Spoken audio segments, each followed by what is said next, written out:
Electrocast.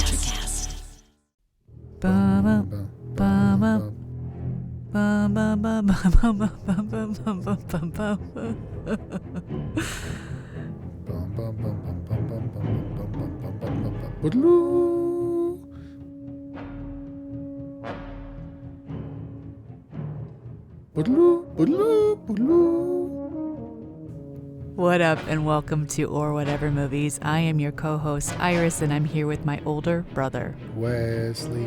We're talking about a classic. A movie that has gone down in history as one of the scariest of all time.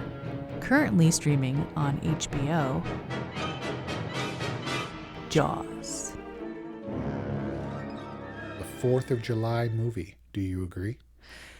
It's a summer horror film. Yeah, the 4th of July coronavirus parable.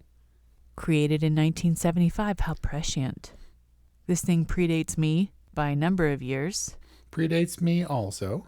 No, it doesn't. Oh, yeah, it does. Dude. And coronavirus by like 45 years. But then again, predates everything. Jaws was the first official summer blockbuster. It's hard for me to believe, but back in the day, in the 1975 days, the summer was a dumping ground for less than movies because Jaws got pushed back. All kinds of production delays got dropped in the middle of summer, and it became the first official summer blockbuster, the first movie ever to cross $100 million. Whoa. That was bank in 75. And it was a movie that started the summer season of big tentpole movies for studios. It's all about 4th of July business and amity. Absolutely. You got to get the sharks some food, right? And no one's swimming in the wintertime. But consider the first big success for Steven Spielberg and his first collaboration with the legendary John Williams. I was surprised by how jaunty the Jaws score is. Yeah, it did get that way. It was definitely, right? It was definitely more John Williams in a sort of Star Wars, flighty, happy. I actually think it was a stark contrast to the brooding bass chords of, the iconic Jaws theme. And then then they would hook the shark and it would be do-do-do-do-do-do-do while they're like chasing the shark around. Yeah, it's like very fun and adventure based. Yeah, I think it was a throwback to that sort of orchestral score of earlier, I guess, because in a way it's an adventure movie. I don't know that Jaws qualifies as a horror movie, but it does to a lot of people. Alien, which we reviewed not too long ago, was pitched as Jaws in space. So definitely scary, but also at the same time, an adventure summer movie. What did you see in the theater with Steven Spielberg? Raiders of the Lost Ark when he did the Q&A. Yeah, and you said that you came out of it having learned nothing new about the beloved movie. Right. Like, it's a little intimidating going into a review of Jaws and feeling like you have something to contribute. I mean, hasn't this movie been dissected and reviewed to death? So much. So what could we possibly have new to offer to the Well, that's why we're film? trying to, we're avoiding all the stuff, all the trivia. Most people know what happened. We know that the shark didn't work and they had to improvise. And so they show less of the shark and that ended up being more creepy. So I'm sure that you've seen Jaws at some point, but a fresh perspective on an older movie that you may not have touched on in adulthood is what I really want to find out. Or maybe we can also talk about the new context for Jaws, right? The coronavirus context? Yeah, Jaws is about the paranoia on two fronts, and maybe in the case of Sheriff Brody and Hooper, and to a lesser degree Quint, it was justified paranoia. This shark was going to kill again. The fact that someone else would die was inevitable. And at the same time, even looking in the face of that inevitability, and even the mayor knowing that his kids were on the beach when another attack occurred, that still he would regard the financial livelihood of the town as a seasonal tourist destination. He was at least not willing to turn a blind eye while people died, but at least really hoping for the best. Well, that's the curious nature about the threat. You don't exactly know 100% that it's real or that it's going to strike again. And I have to have sympathy for our politicians who are trying to navigate the coronavirus pandemic. I mean, yeah, they have advisors and stuff like that, but like, I didn't villainize the mayor maybe as much as I might have in previous viewings, because I had a little bit more sympathy for the pressure that he might be under, like the pressure that politicians are under to open businesses so that people can have a livelihood, or to open beaches so that their hippies don't protest. And I mean, it's a really hard position to be in. This is the season for Amity. He doesn't know for certain, and maybe he is being a little blind-eye-ish, or he's being a little naive. But that's the dramatic irony at play. Like, he doesn't know that it's going to happen again. We do. I'm not trying to make this a political review. Not really, anyway. But we know, I mean, Jaws was a massive success in the theaters. It led to some hysteria. At one point, they evacuated the beach in real life because people freaked out because they saw fins in the water, and it turned out it was a pod of dolphins. And there was another case where a whale washed up on shore, beached itself, and rather than trying to help it, people killed it because they were afraid it was a shark. So after the fact, we know from Jaws that people were scared to go into the water for a long time. It didn't help that there are like 5 sequels. But in a coronavirus age, it's a politician's responsibility to safeguard the interest of their town. But we were underwater, and we know when that girl was taken in the beginning that, statistically speaking, as Hooper says, consistently, further shark attacks and death are an inevitability. But Hooper was kind of crazy. He wasn't exactly a credible character. Really? You don't think the Richard Dreyfuss character? I mean, I think we know he was, but he was an eccentric, rich college boy who had very little regard for authority, very little decorum. He didn't know how to behave properly in social settings, and was therefore not credible. Also, Quint was like the crazy salty sea dog. And then there was the ultra-conservative, doesn't like water in the first place, chief of police.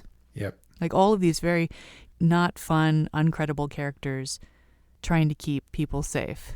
Yeah, Steven Spielberg said that when he read Peter Benchley's novel of Jaws, which was also a big hit before and after the movie, that he was actually rooting for the shark because the characters were so unlikable. Speaking of unlikable, I did see a clip of Steven Spielberg watching the Academy Award announcements in 1976, and he was pissed off when Jaws was not nominated for Best Picture. I haven't seen that. Not a good look. Maybe had an ego about him. I don't know.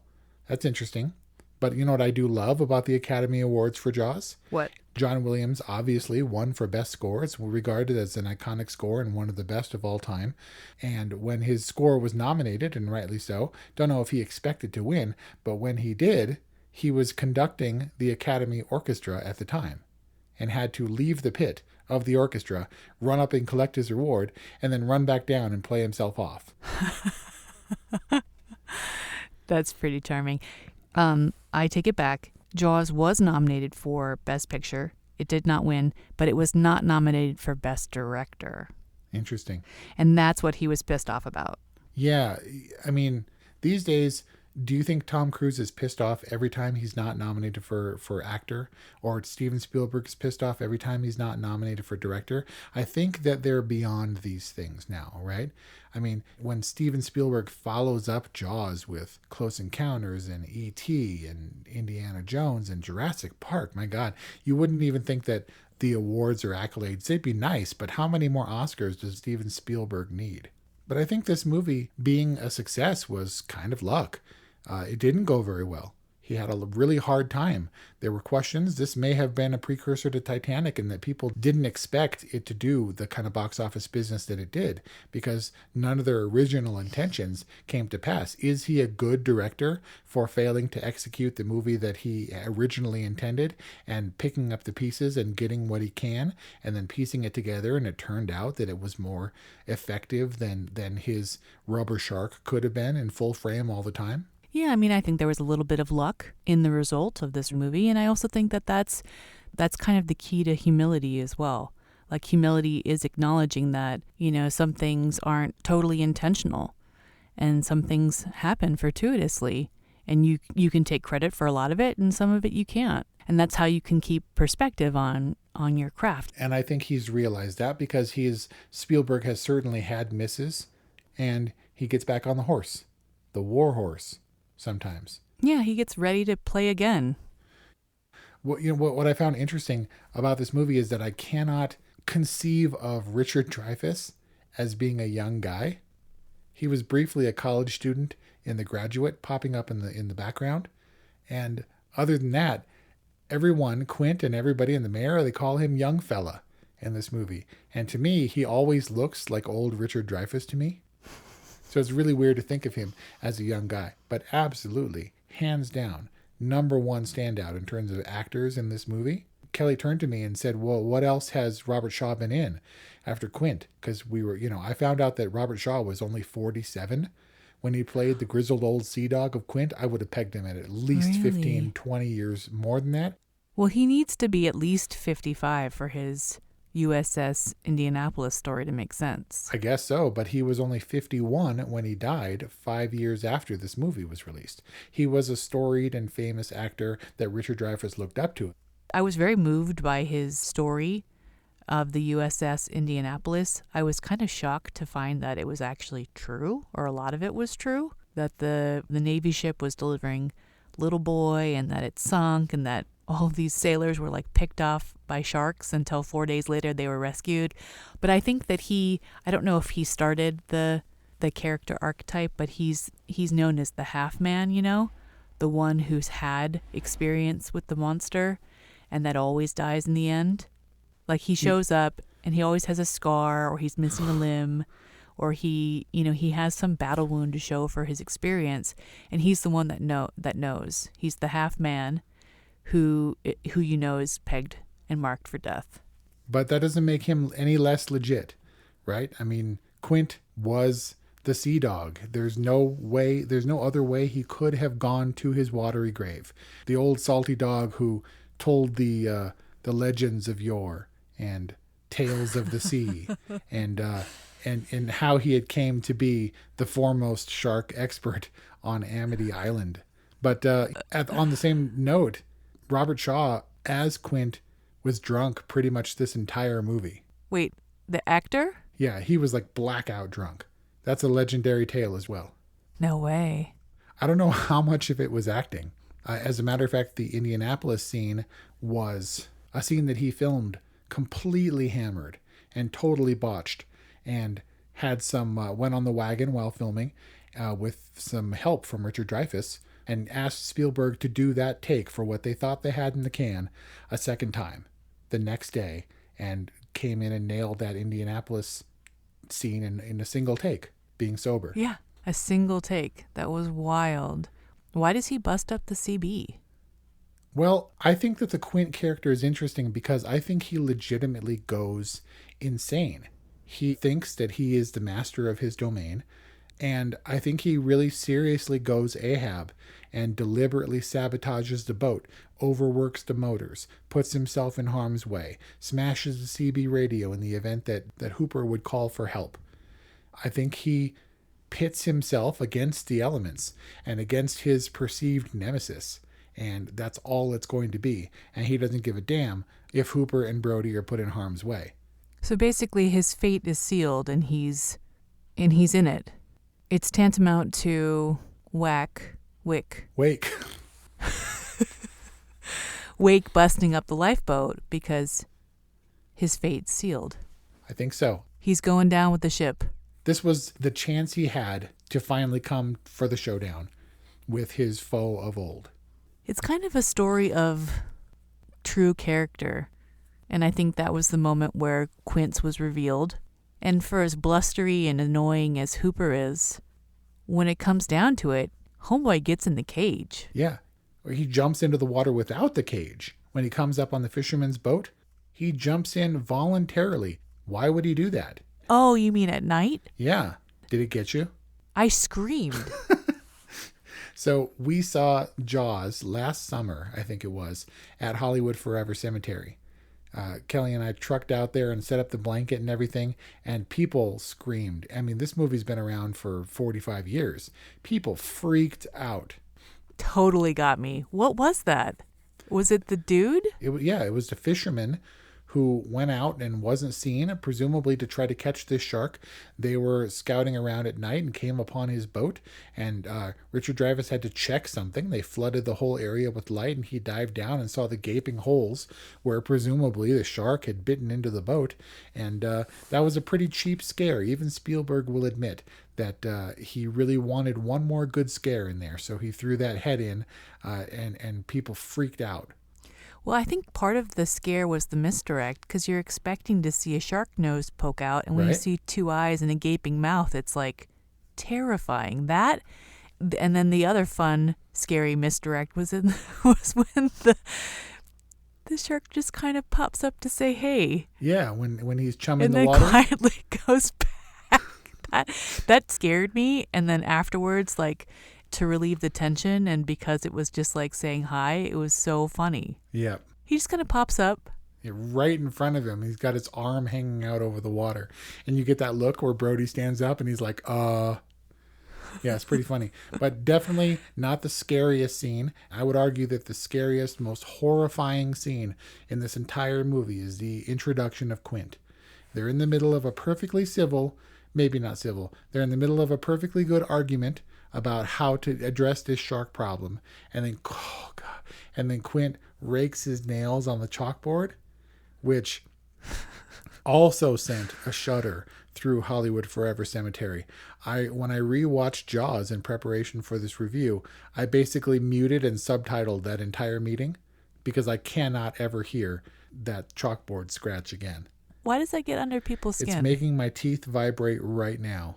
Doesn't do it for me. Oh, it's horrible. I can't, I actually think that, I don't know, there are some things that people have hang-ups about. That screechy noise just gets into my blood. And I think that if Jaws takes a hit in terms of quality filmmaking for me, it's because of that alone. But isn't it intended to unnerve you? It is, but it's so thoroughly jarring and repulsive to me that I hate it. Wow. Well, it sounds like a visceral response. I mean, this was a pretty gory movie, right? This didn't shy away. Even as much as it was a summer blockbuster, it was definitely a very gory, specifically adult kind of movie in a way that they would never do now. You would never get a Transformers that's rated R in this day and age. Also produced by Steven Spielberg. Yeah, you've got severed legs floating to the bottom of the sea. Pretty gruesome. And in a strange way, as much as that shark looks rubbery and as much as it looks mechanical when it takes Quint, still scary. Still scary knowing that you're not going to see much of anything of the shark. I mean, yeah, like you said, he jumps into the water and he's in the shark cage and it's gigantic and he's got nowhere to go and it looks like its snout is all the way in between the bars.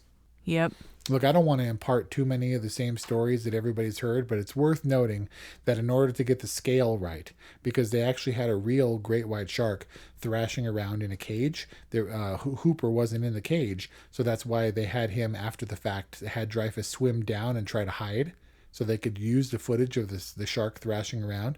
Oh yeah, I saw that there was a credit for real shark footage. Yeah, so there was definitely some real shark footage, but you got to, keep the scale consistent. So when they actually had an actor in the cage facing off against this giant shark, it was a mini cage with a little person being assaulted by this great white shark. No. Yeah, true story. I mean, movie magic, right? But definitely, yeah. But definitely Hooper does commit and he jumps in. And I actually found that they were really rounded characters in a way that I like. And I think that came about because this wasn't flashy directing. As much as we didn't see the shark, we also got long glimpses of the personalities of these guys as they were talking, long uninterrupted takes, really got a sense of the Hooper character in particular. He was very serious and very scientific during what was kind of the autopsy scene or the assessment of what had happened to the girl on the beach. A really hard scene to watch without resorting to the gore of showing the body that we had already seen, being eaten by crabs. And Robert Shaw's Quint, the inspiration for Willem Dafoe, probably. And then Roy Scheider as Brody. As a family man and as a practical guy, I thought everybody did really well. I think Roy Scheider is a well-rounded character worth exploring a little bit. He is the straight shooting, albeit little uptight chief of police. I mean, it took him a few shots to hit the shark, but more or less straight shooting. Womp womp. He is a little impulsive, right? Maybe he's not thinking through the impact that his actions of closing the beach will have, right? He's not the most politically savvy or the most diplomatic in his desire to keep the public safe. But he also has these kind of childish moments of feeling like, he has that one childish moment on the boat where he's like, tell Hooper to throw the chum. Like he's all pissed that he's got the crap job on the boat. But then also at the end, he closes the deal, right?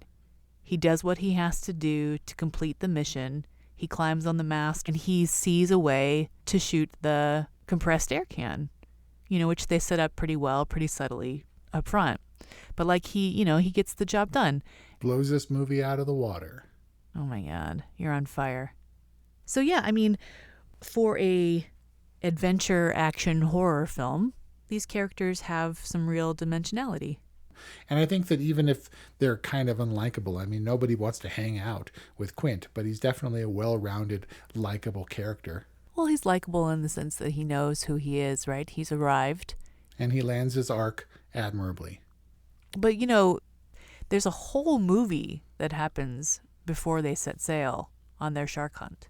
2/3 of the way through. Yeah. So, there's a lot of bro-duding.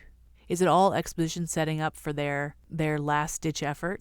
Well, definitely the shark is letting us know that it's a presence and that it is a threat and that it's scary. I mean, we're talking about a movie where the vast majority of the time they're on land where the shark can't possibly get to you. Right. I mean, that's all you got to do. Well, until the Sharknado comes. Yeah. So basically, there's just a whole lot of setup where random people are dying tragic deaths. The skinny dipping chick, the kid on the raft. These are all just kind of faceless. His name was Alex Kintner, and his mother was so famous in that movie that when she died just a few months ago, she made headline news. The mom in the yellow hat? Uh-huh. Oh. But no, kind of nameless, faceless characters, but super effective. And I did like the way that this movie handled its drama, where it wasn't always for horror or scare. There was a lot of adventure in this movie, but in particular, it was practical and real, it felt like to me. I mean, the kid who chases the girl and witnesses her basically die, or when he wakes up on the beach, she's dead. He reports it to Brody and isn't torn up or broken up about it. It was a girl that he just met. And yeah, he wouldn't have wanted her to die, and he's sad that she died, but he wasn't horrified or traumatized that someone he just met died in close proximity to him, So it felt like a realistic response. They were interested in each other. He chased her down the beach. She dived into the water, and he basically never saw her again. And when she died, it was sad, but he wasn't disproportionately broken up. I don't know. I just feel like this movie played it practically pretty real for an action, adventure, horror, summer blockbuster kind of movie. Yeah. Steven Spielberg, remember we were talking about Tom Hanks in Splash? He was the apotheosis of Tom Hanks. Yep. In his second movie. You can see all of Spielberg's skill in this. But I felt like the way that he handled the ending suggested real confidence in storytelling. They're floating away from the boat and the button's a joke and he just lets it be and they go straight to credits. He was already showing his chops as the Steven Spielberg that we know and we love. Yeah. So, did we do Jaws justice? In reviewing it, I think we examined, we definitely gave the people some of the tidbits, most of which they'd probably heard before. But if you're coming into Jaws fresh, definitely I want to know what they think about a movie that's, it is showing a little bit of age because it's impossible after 45 years. Definitely effects have changed. Action movies have changed. Horror movies have changed.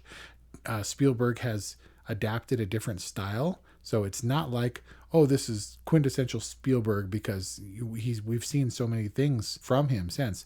And so that's kind of where the great movies lie for us now. It is examining their place in film history while also taking a curious look about how some of the seemingly random aspects of that filmmaking process contributed to cinema on the whole. It's a milestone not just for its skill and execution, but because of the happy accidents that changed how films are made. And maybe its adaptability to today's times is a testament to its enduring storytelling? Remains to be seen. We're going to try to tie it thematically to the coronavirus. I hope everyone stays safe out there for the 4th of July. If you're listening to this after the 4th of July and you're still alive, congratulations. So? This was another movie that I didn't come to appreciate fully until full-on adulthood. Totally. Totally. Your highest rating. Well, Jaws, for many different reasons. Jaws is a must-see. Even if you don't like it, you got to tell us why. And definitely the best shark movie ever made. What about Open Water? No, that was trading on Jaws. That was an independent movie that had some balls, literally, because those people were in open water with real sharks. That's not exactly responsible filmmaking. It also had boobs. Foregone conclusion, your rating? Good. No surprise there. I don't remember the last time I saw Jaws. And blah, blah, blah. Everything takes on a different flavor these days. But yeah, no, it was good. It's good. The movie holds up, dude. And it's fun to think of going into summer. Maybe we'll be back on the beaches again. And if so, hopefully there are no enemies, seen or unseen. But as everybody we saw in Amity, as we can tell, they were all having fun before they went into the water. Don't go in the water, maybe, if there's a shark out there. Don't go to the beach and stay social distanced. Imagine the irony if the beaches technically were open and you went to the beach and got killed by a shark. The odds of being killed and eaten by a shark are pretty astronomical. So that it makes headline news every time it happens, that didn't stop this movie from scaring the bejesus out of people. As a matter of fact, shark deaths probably went down as a result of people staying out of the water because they saw this movie. What do you want to hear about from people regarding our review on Jaws? I really like people experiencing movies that we've all known for decades for the first time, or finding out what comes new to them in their viewing experience as adults. I want to know what the problems are, why people, if they don't like Jaws, what those reasons are, so we can make fun of you. You heard it, 818-835-0473 or whatevermovies@gmail.com. Let us know. That was our talk on Jaws in the coronavirus age. Thank you for listening, and we'll see you next time. If you're a working professional wondering what's next for your career, you've come to the right place. Whether you're looking for a promotion, growth, or a potential career transition, look no further. With over 30 years working in a variety of industries, I share my insider knowledge with those ready to get ahead on Career Advancement with Craig Ansell. Tune in to get your strategies for success. Hey, what's happening out there, everybody? This is Lawrence Ross, and I'd like to tell you a little bit about my podcast, The Lawrence Ross Show. Egomaniac. It's a 2-hour weekly exploration into my mind. I also do sketches, celebrity impersonations. You're out of order! And I also do song parodies. Not too shabby for a blind guy. Not only are you visually impaired, but you are geographically impaired. New episodes are released every Friday. Check it out on your favorite podcasting platform or listen to it here on Society 13 on Electrocast.